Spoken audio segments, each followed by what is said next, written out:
ओम श्री गणेशाय नमः। ऐं सरस्वते नमः। ओम शिवाय नमः।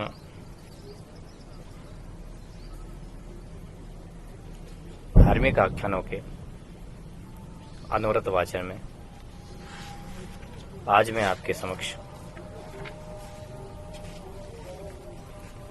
श्री ओंकारेश्वर जी का ज्योतिर्लिंग का वर्णन के साथ विंध्याचल पर्वत की कथा का श्रवण करूंगा।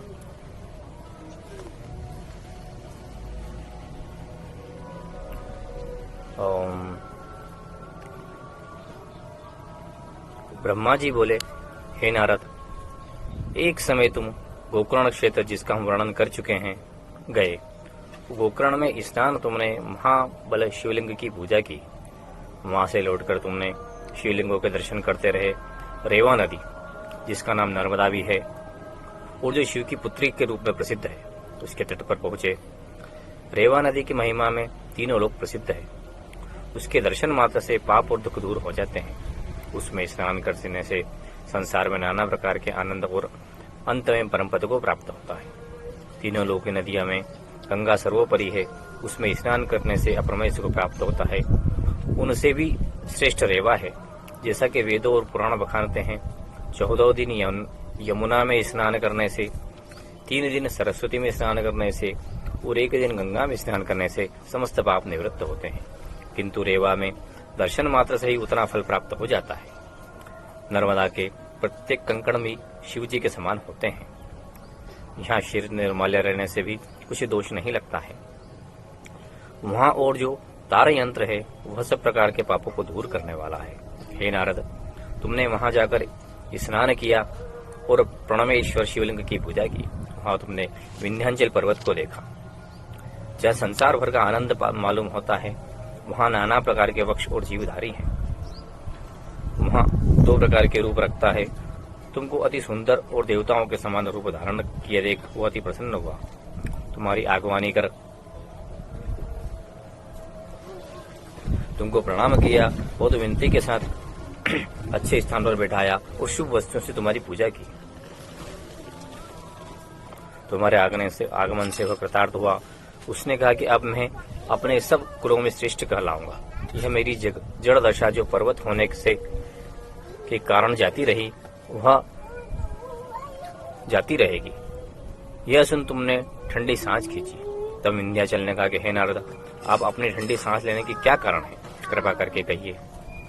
यह ठीक है कि पृथ्वी को थामने की शक्ति मेरु में है और शिवजी के संबंध के कारण हिमाचल मान के योग्य है, पर मेरी समझ में मेरु केवल देवताओं के रहने से श्रेष्ठ गिना गया है और निषिद्ध नील, मंदराचल, रेवत, कौंच, किष्किंधा, श्रीगिरी, साहिल आदि पर्वत पृथ्वी को थामने में मेरी क्षमता नहीं कर सकते हैं। विंध्याचल के ऐसे अहंकार से के वचन सुनकर तुमने मन में कहा कि अहंकार दुख के सिवा और कुछ नहीं मिलता है। क्या श्रीगिरी से कोई पर्वत अधिक श्रेष्ठ है और उत्तम है, जिसके शिखर देखकर परम पद मिलता है? निदान तुमने विंध्याचल से कहा कि वास्तव में तुम सत्य कहते हो, तुम ऐसे ही हो, पर सुमेरु तुमको कुछ भी नहीं गिनता है। इससे मैंने ठंडी सांस ली थी। हे नारद, यह कहकर तुम तो चले गए, किंतु विंध्याचल अति चिंतित हुआ। उसने कहा कि मुझे जिक्कार है जिसका ऐसा बलवान शत्रु है। अब क्या करूं जिससे सुमेरु को जीत सकूं? निदान उसने नाना प्रकार के विचारों से उपरांत यह बात सोची कि शिवजी की शरण में जाना चाहिए। उन्हीं के उपदेश के अनुसार चलूं जिससे मेरी विजय हो। उन्हीं के सिवा मनोरथ कहाँ पाया है? यह विचार कर नर्मदा जी के तट पर गया, जहाँ ओंकारेश्वर शिवलिंग विराजमान है और जहाँ से रेवा निकलती है। वह विंध्याचल से दूर शिवलिंग की स्थापना, जिसका नाम अमरेश्वर है, जिसका दूसरा नाम परमेश्वर भी कहा गया है। 6 मास पर्यंत वह बराबर शिवजी के ध्यान और पूजा में लगा रहा। अंत में शिवजी को विंध्याचल के ध्यान अनुसार उसके सामने खड़े हुए और कहा, वरदान मांगो। विंध्याचल ने शिव की मूर्ति के आगे अपने मुख्य लक्षण समेत खड़े देखा। ब्रह्मा जी बोले, विंध्याचल ने ऐसे सदाशिव स्वरूप को देखकर प्रणाम कर बड़ी स्तुति की और कहा कि आपकी शरण में हूँ, मेरा दुख दूर कीजिए। मुझसे वृथा ही सुमेरु शत्रु रखता है। वह अपने पर्वतों का स्वामी और वीर समझता है। मैं आपसे यह पूछना चाहता हूँ कि मैं उसको जीत सकूं। शिव जी बोले अच्छा यही होगा। उस समय देवता और मुनि वहां से इकट्ठे हो गए। सबने शिव जी को प्रणाम किया। विंध्याचल ने देवता और मुनि आदि सहित शिव जी से विनय की कि आप कृपा कर के यहाँ स्थित हों। शिव जी यह स्वीकार करके जो लिंग विंध्याचल में स्थापित किया है उसमें प्रवेश कर गए। पूर्ण अंश से तारेश्वर नाम का दूसरा लिंग था, वह शिव जी के अंश से हुआ। जो यंत्र स्थल लिंग है वह तारेश्वर है, वो जो पार्थिव लिंग है वह परमेश्वर है। उस समय वहां बड़ा उत्साह हुआ। सबने लिंग पूजा की, फिर अपने अपने स्थान पर समस्त लोग लौट गए। विंध्याचल अपने घर में आकर कहने लगा कि मुझसे सुमेरु ने अहंकार का कारण मालूम हो गया है। वह यह है कि नक्षत्रों समेत चंद्रमा और सूर्य उसकी परिक्रमा करते हैं। उससे उसको बड़ा अहंकार है।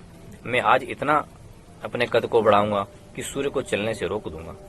इस उपाय से मैं सुमेरु को जीत लूंगा। यह सोचकर वह इतना बढ़ा कि उसने सूर्य की गति को रोक लिया। सूर्य सहस्त्र किरणों से प्रकाश फैलकर आगे को चले, पर घोड़े आगे न चल सके। वे वहीं ठहर गए, जिससे दो दिशाओं अर्थात इंद्रलोक और कुबेरलोक में बहुत गर्मी और किरण की अधिकता से बड़ा दुख फैला। सब मनुष्य जलने लगे। वरुण और यमराज की दिशा में अंधेरा छा गया, जिससे वहां सबके नर नारी विकल हो गए। इसी तरह तीनों लोग दुखी हुए और देवता मुनि आदि मिलकर मेरे पास आए और सब वृत्तांत कह सुनाया। मैंने कहा कि विंध्याचल ने सुमेरु को जीतने के लिए रेवा नदी के तट पर प्रणवेश्वर शिवलिंग के निकट बड़ा तप किया है, और आपने भी एक प्रणवेश्वर नामक लिंग स्थापित किया है। उनके वर से इतना बल पाया है, इससे तुम भी सब मिलकर वहां जाओ और प्रणवेश्वर की सेवा करो। तुम्हारे लिए यही उपाय उत्तम होगा। तब वे जाकर शिव जी की पूजा करने लगे। शिव जी ने प्रसन्न होकर कहा कि तुम सब हमारी काशीपुरी में जाकर अगस्त मुनि से यह सब वृत्तांत कहो, वह तुम्हारा कार्य पूर्ण करेंगे। यह सुनकर देवता आदि ने अगस्त जी के समीप जाकर प्रणाम किया।